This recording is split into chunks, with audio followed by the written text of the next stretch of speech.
What a dramatic title. Only yesterday I was praising the Neon Symphony pack, and 24 hours later, how to kill your own game. I mean, if they left the spin to win system as it was, I would have just rolled my eyes and made snarky comments in my next base review video. I also had thoughts about, the overall arc of the game, but I was going to save this for later on. But now that they're charging $600 for a car, it is time to talk. And yes, go and get it out your system right now. Let those comments fly free about, oh, it's not pay to win, it's only cosmetics, what's your problem, bro? It doesn't affect your gameplay. Yeah, get those out, that's fine. Thanks for the algo. Clearly, take a look at me, I have bought cosmetics. But that's not the issue. However, if you stick around, I'm going to explain it to you. So if you take a look at the once human player count since launch, you will notice what could be analysed as a worrying trend. It doesn't take a genius to see what's going on here. Now, if you take a look at these peaks, these are the weekends, so these angular comebacks, everyone's got their free time and, the numbers come back up, but they never truly recover.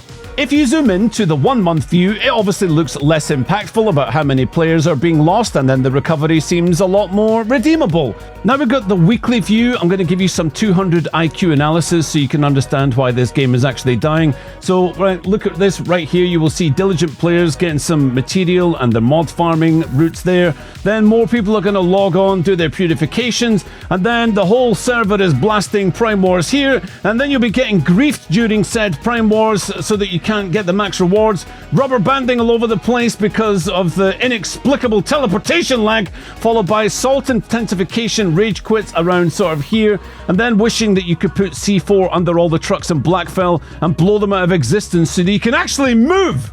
Then we got people losing the will to live here with the third or fourth material farm of the day when they realise those iron shelves just ain't dropping. And then finally we've got those who are waiting for the synthesizers to finish and end up falling asleep at their PC, waking up with QWERTY on their forehead the next day. So when the big new PvE content drops in October 17th, we're going to get an influx from old and new players alike, badly needed given how things have gone recently, but for once human to survive the test of time longer than that, we need to think about what keeps people playing.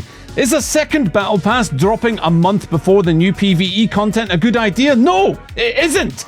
It's fine for new players, but horrible if you've been here since day one. It should coincide with new quests and campaigns and reasons to rank it up. It is poorly executed, and I haven't bought the battle pass either because I've just had no incentive to do it.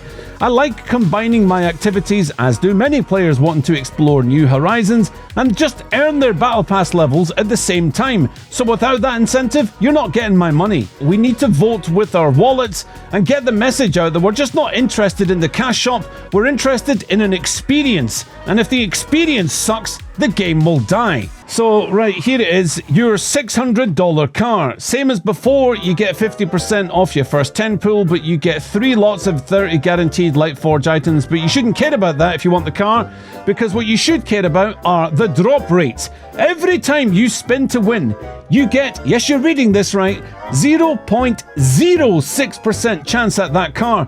Let me put that into numbers that will quantify just how dumb this is.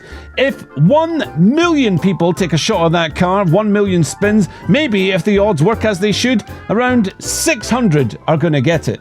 Sure, you might go, oh, I'm taking 10 shots, right? But no, probability does not equate to much at all when the drop rate is this egregious. Okay then, don't buy it, you say. I won't, says I. But the message here is to not even try unless you want to buy the whole event out.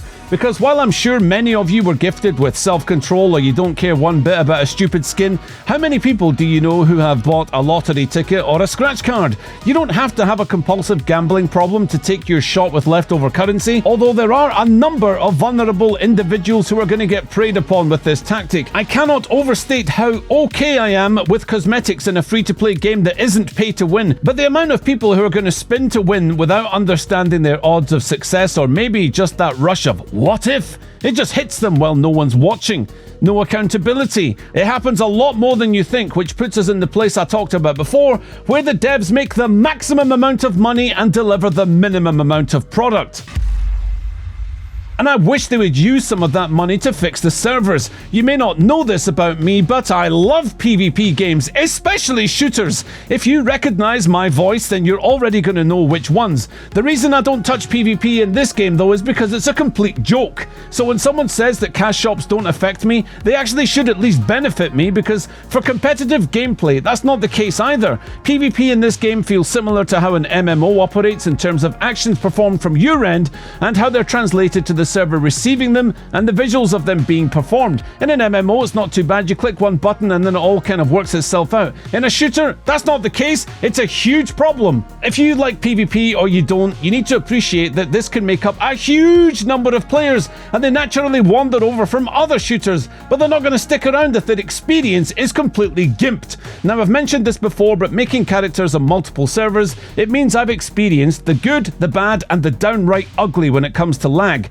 And it's a shot in the dark in terms of which you're going to get. Some people can only play peak time, so what do we do about those players? Do we just say, oh, get up earlier, play later, just too bad, deal with it, make another character? No, I don't accept that. But if you're wondering why I made a channel about reviewing bases, it's because I love this game for what it is, but I hate the fact that issues are getting left unresolved for so long. Don't get me wrong, there are welcome events across this big content drought we've had, where you go for a ride in your car for an afternoon and pick up some Starchrome, you incubate your deviants and start the drip feeding quest line for the next season. I like all of that, but if the most competitive aspects of this game aren't taken care of, it's going to die off. You need a pro scene, you need a way for high level players to feel as if it's a stable experience, otherwise we're just looking at another high player turnover game where bases are just going to become a flex of how rich someone is, when in fact word is just going to eventually spread that the core experience is trash and no one will play this game anymore. I don't want that.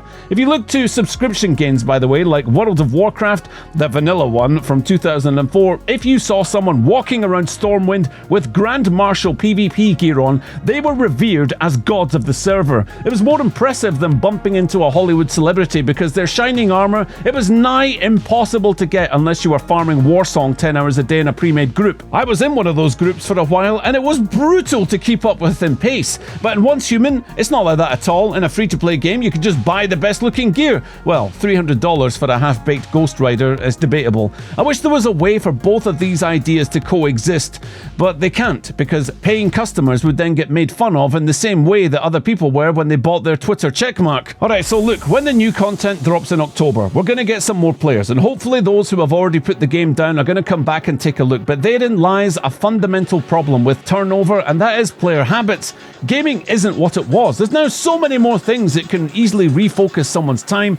You've got Diablo 4 expansion coming out, Black Ops 6 is also around the corner. There's loads, and dropping the ball over the next month would be absolutely catastrophic. If these FOMO loot box events keep coming and the prices keep rising with them, the spenders in this game are going to reach what's known as a churn point, and I suspect many have already arrived at that now. It's where they will no longer do business with this company, and that is a big problem if the cash shop fuels development. Obviously, I've got skin in this game, literally a stupid dino skin, but also I made this channel because I love Once Human and I love the building so much. It would just suck if this got dumped onto mobile, PC becomes an afterthought, and another one bites the dust. I hope it doesn't, but right now, I wish the team would just take a long, hard look at their roadmap for actual content, server stability, and combining the monetization so it enhances existing experiences rather than becoming the experience, because nothing else is going on. Remember, by the way, that Manibus, the first time we saw that drop was the first week of August. And what's happened since then? The answer is just not enough. I'd say I'm sorry for the rant, guys, but I'm not. Leave me a comment. Let me know if you've had enough of the servers,